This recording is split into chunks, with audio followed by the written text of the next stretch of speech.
চাবুৱা বিহুৰ মঞ্চৰ বিতৰ্ক পালেগৈ আৰক্ষীৰ দুৱাৰদলিত। চাবুৱা আঞ্চলিক ৰঙালী বিহু সন্মিলনৰ অনুষ্ঠানক কেন্দ্ৰ কৰি সৃষ্টি হোৱা বিতৰ্কই এতিয়া আইনী ৰূপ লৈছে। যোৱাকালিৰ অনুষ্ঠানত ফটো তুলিবলৈ মঞ্চলৈ যোৱা এজন যুৱকক সংগীত শিল্পীয়ে মঞ্চৰ পৰা ঠেলি দিয়াৰ অভিযোগক লৈ তীব্ৰ প্ৰতিক্ৰিয়াৰ সৃষ্টি হৈছিল।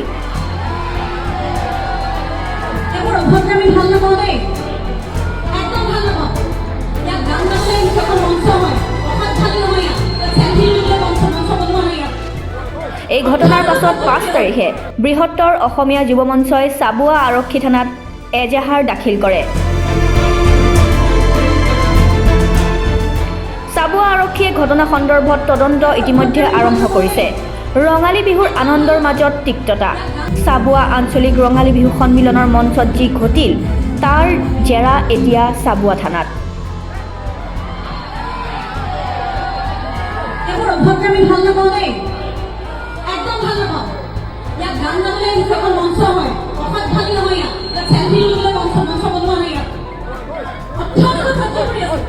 ফটো তুলিবলৈ যোৱা যুৱকক গায়িকা প্ৰিয়ংকা ভৰালীয়ে মঞ্চৰ পৰা ঠেলি দিয়াৰ ভিডিঅ' ভাইৰেল হোৱাৰ পাছত ৰাজ্যজুৰি এতিয়া তীব্ৰ প্ৰতিক্ৰিয়া।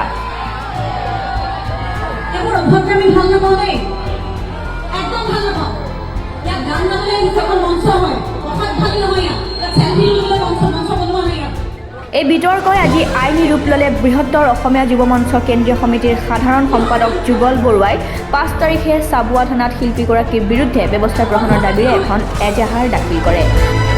ৰাজহুৱা মঞ্চত এজন অনুৰাগীক এনেদৰে অপমান কৰাটো শিল্পীসুলভ আচৰণ নহয়।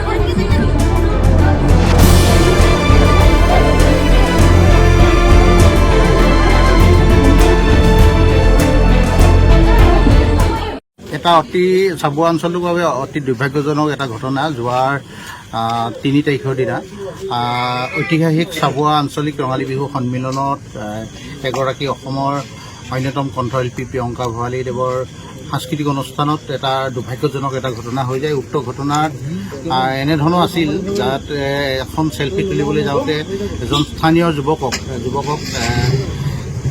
দুজনমান উক্ত অনুষ্ঠানৰ লগত জড়িত দুজনমান ব্যক্তিয়ে এজন যুৱকক যিধৰণে গুলীয়াগুলীকৈ পিটিছে, এই কাৰ্যক আমি তীব্ৰ ভাষাৰে গৰিহণা দিছোঁ আৰু অনতিপলমে উক্ত ব্যক্তিকেইজনক অহা ২৪ ঘণ্টাৰ ভিতৰত তেখেতলোকৰ কাৰ প্ৰৰোচনাত বা কি কাৰণবশতঃ কিহৰ বাবে এনেধৰণে ৰাজহুৱা স্থানত এটা অসমৰ এগৰাকী কণ্ঠশিল্পী সাংস্কৃতিক অনুষ্ঠানত অপদস্থ কৰিবলৈ সক্ষম হৈছে তাৰ কিন্তু আমাৰ যোগ্য উত্তৰ লাগিব।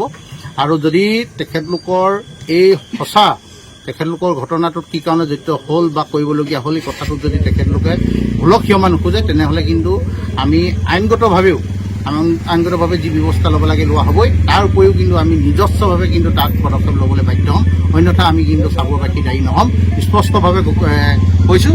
আৰু উক্ত যুৱককেইজনক চাবুৱা আৰক্ষী প্ৰশাসনেই হওক বা চাবুৱা জিলা প্ৰশাসনেই হওক বা সমিতিৰ বিষয়ববীয়াসকলে অতি শীঘ্ৰে অহা কাইলৈ পুৱাৰ ভিতৰত ইয়াৰ এটা উচিত বিচাৰ বিবেচনা কৰিবৰ কাৰণে কিন্তু আমি চাবুৱাবাসী হিচাপে আহ্বান জনাইছোঁ। চব বিশেষকৈ নামকেইটা অৱগত যিহেতু উক্ত বিহুখনত ঐতিহাসিক এখন মৰ্যাদাপূৰ্ণ এখন উন্নত মানদণ্ডৰ এখন বিহু, তাত কালিমা সনাৰ উক্ত ব্যক্তিকেইজনক কিন্তু আমি চিনাক্ত কৰিবৰ কাৰণে চাবুৱা আৰক্ষী প্ৰশাসনৰ সহযোগিতা বিচাৰিম আৰু বিশেষকৈ উদযাপন সমিতিৰ বিষয়ববীয়াসকলে এই ক্ষেত্ৰত সহযোগিতা কৰিবৰ কাৰণে কিন্তু চাবুৱাবাসী হিচাপে আমি সমিতি সভাপতি সম্পাদকক দুয়োজনকো আমি আহ্বান জনাম। চাওক, এজাহাৰ ব্যক্তিটো একচুৱেলি যিজন ব্যক্তিক অপদস্থ কৰিছে, যিকেইজন যুৱকে উক্ত বিচাৰ বিবেচনা যদি সঠিক উত্তৰ নহয় তেনেহ'লে কিন্তু প্ৰসংগটো তাৰ পিছত কিন্তু প্ৰিয়ংকা ভৰালী অহাটো নিশ্চিত।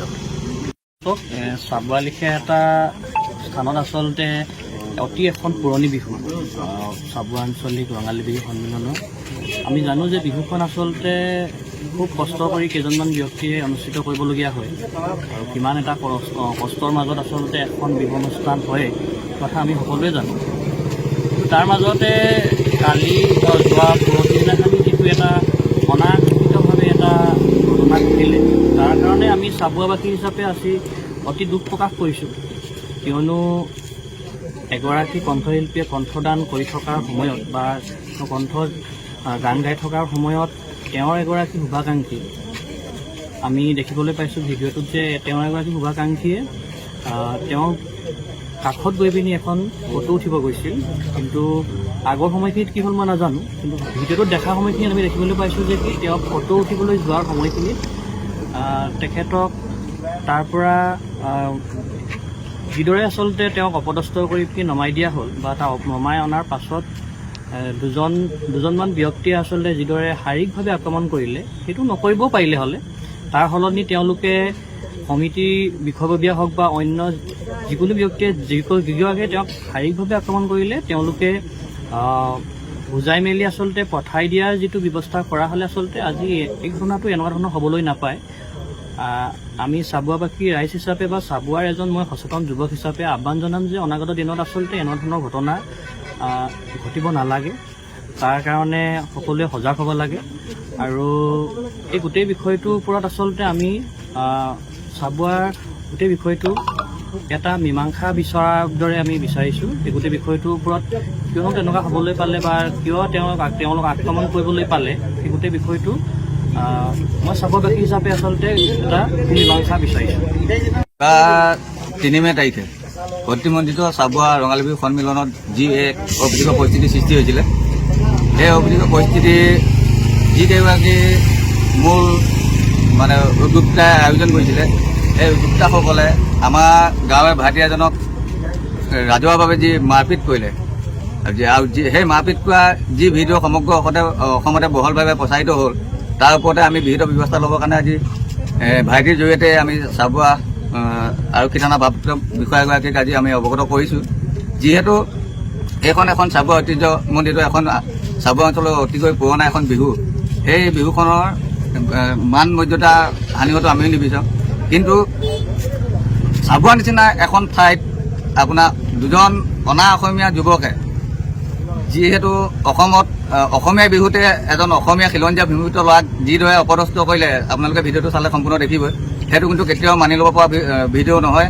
আৰু আমি এতিয়াও অচিচাপ কৰিছোঁ যদি তেখেতলোকে 24 ঘণ্টাৰ ভিতৰত বিহু কমিটিৰ লগতে উক্ত অসৎ ব্যক্তি দুগৰাকীয়ে যদি ভাইটিৰ লগতে সমগ্ৰ চাবুৱাবাসীক ক্ষমা নোখোজে, কিন্তু ইয়াৰ ফল 24 ঘণ্টাৰ পাছতে সিহঁত লোকে ভুগিবলৈ সাজু হৈ থাকক।